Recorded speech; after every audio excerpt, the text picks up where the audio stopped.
In this video, I'm going to teach you how to connect Sony A7III to iPhone. It's a very easy process, so make sure to follow along. Regardless of which iPhone model you have, you will be able to connect your Sony A7III. This will also work for odd Sony camera models, and all that you have to do is set up the app that allows you to establish this connection. The app is called Imaging Edge Mobile, so go into the App Store and look for Imaging Edge Mobile. You will need this to establish the full connection, allowing you to remotely shoot using the application and browse through the storage on your camera.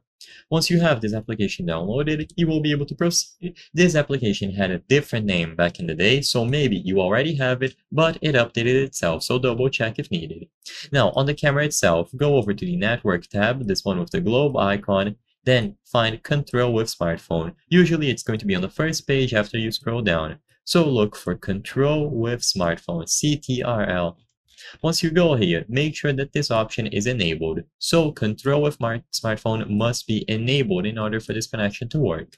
Once you enable this, you can then go into Connection to actually establish this connection, and you will be presented with a QR code. The easiest way to connect is to use the camera on your iPhone to scan this QR code, and you will get this pop-up. Imaging Edge Mobile wants to join the Wi-Fi network. You will see this message if you already have the application that I mentioned earlier installed. So if you don't see this or it doesn't work, download the application now.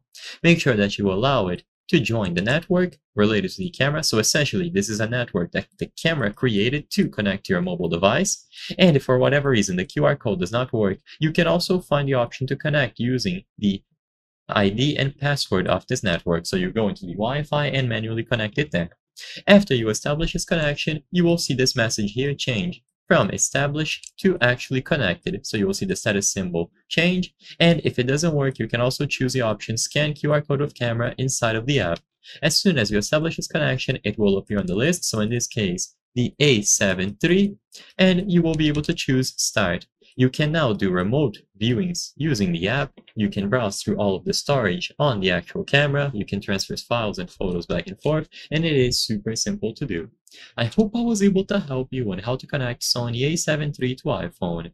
If this video helped you, please be sure to leave a like and subscribe for more very easy tips. Thank you for watching.